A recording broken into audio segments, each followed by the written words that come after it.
আমার কাছে কোনো বুলেট নাই, বুলেট আছে আমার দয়াল নবীর নাম।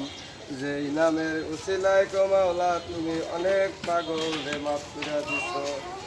ও মাওলা ওই নামের প্রেমের পাগল তুমি, আমিও তোমার মতো হালকা একটু পাগল হইয়া দেওয়ানা হইয়া মাওলা রে তোমার দরবারে ছোট্ট একটুখানি মিনতি জানাই। ও মাওলা ওই ফিলিস্তিনি গো এত আযাব আমি মুসলমান হইয়া সহ্য করতে পারি না, শেষ নবীর উম্মত হইয়া সহ্য করতে পারি না গো মাওলা।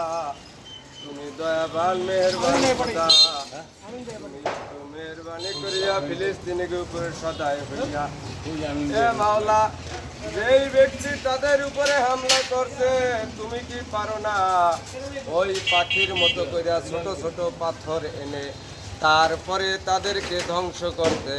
এ মাওলা তুমি কি পারো না ওই ফিলিস্তিনিদেরকে যারা আক্রমণ করছে কত কষ্ট দিতেছে মারতেছে মাওলা, হাজার হাজার মানুষের জীবনগুলা গুলি মাইরা নিতেছে, তুমি কি পারো না ওই রকম একদিন মানুষকে ওই রকম জুলুমবাজকে এই দুনিয়া থেকে উঠাইয়া নিতে? মাওলা তুমি তো নিতে পারো, তাও তো জানি বিশ্বাস আছে, কারণ তুমি যেরকম আবু জাহেলের মতো মানুষকেই ধ্বংস করতে পারছো।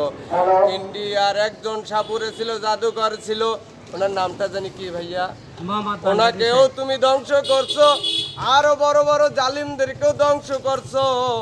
ও মাওলা যত শীঘ্রই তুমি ওদের মতো এই মুসলমানের উপরে যারা হামলা করছে তাদেরকে তুমি একটু ধ্বংস করে দাও আল্লাহ। আর যদি